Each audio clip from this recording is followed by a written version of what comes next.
This is a Dell Vostro 2420 notebook computer.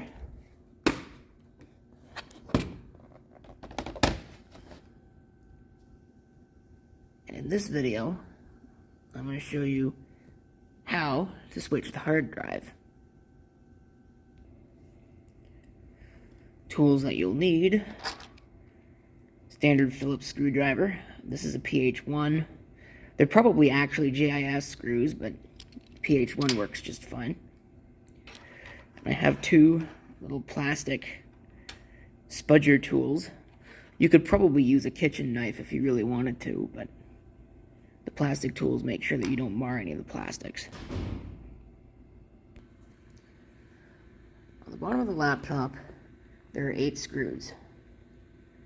There's 2 there, 2 there, 2 up there, 2 here. You can pull the battery if you want. I'm not going to. You don't have to. All of those screws are the same size. Now, once you remove those screws, you'll probably flip this around just like I have done here, and you'll make the same mistake that I did the first time I tried doing this, and you'll just try and pry this entire palm rest assembly off. Not so fast. You gotta pull the keyboard.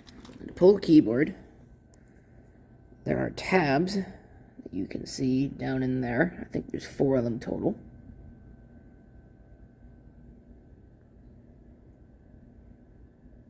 Those tabs push inwards and the keyboard lifts up, which is why I've got 2 of these tools.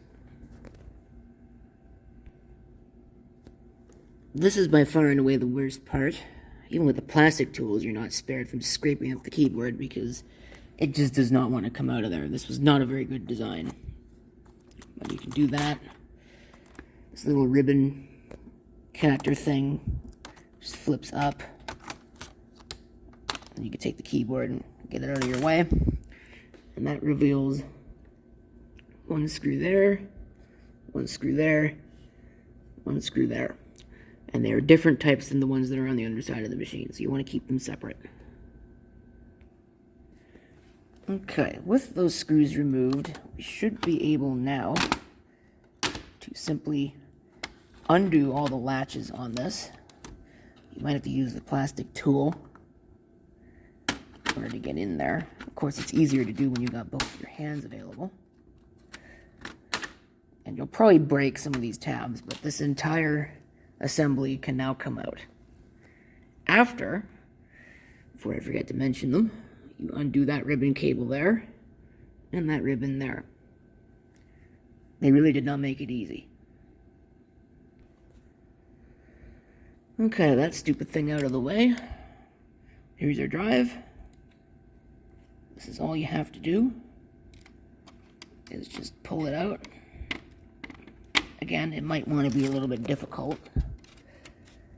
Dell really did not design this to be serviced, but it should just pop out like that. Pull the 2 screws off this little end piece, put them on your new drive, and then reassembly is the reverse of disassembly. So, quick note, if you're installing something like an SSD, you'll notice that there's a gap there. Don't be alarmed. It does not matter. These SSDs are thinner than the other drives, but as long as the connector on the bottom lines up, which it does, you won't have an issue. As mentioned, you can see here, it lines up just fine. There's no issues, despite the height difference. As mentioned, disassembly, or reassembly, is the reverse of disassembly. You put the palm rest thing back on, put all the clips back in, you put the 3 screws back, and you put the ribbons back. But before you put the keyboard back, because you do not want to have to take this thing out ever again, you test the laptop and make sure that your new drive shows up, which it does. Everything in there looks good. So now we can put the keyboard back and make sure that our boot devices are set up properly, and then we can boot this thing to the new SSD, which is already loaded with an operating system in this case. You'll probably have to reload an OS on yours. The system has an optical drive, You can also reload from USB. That's beyond the scope of this video. Probably should upgrade the memory before putting that keyboard back, but I don't have DDR3 laying around here, so.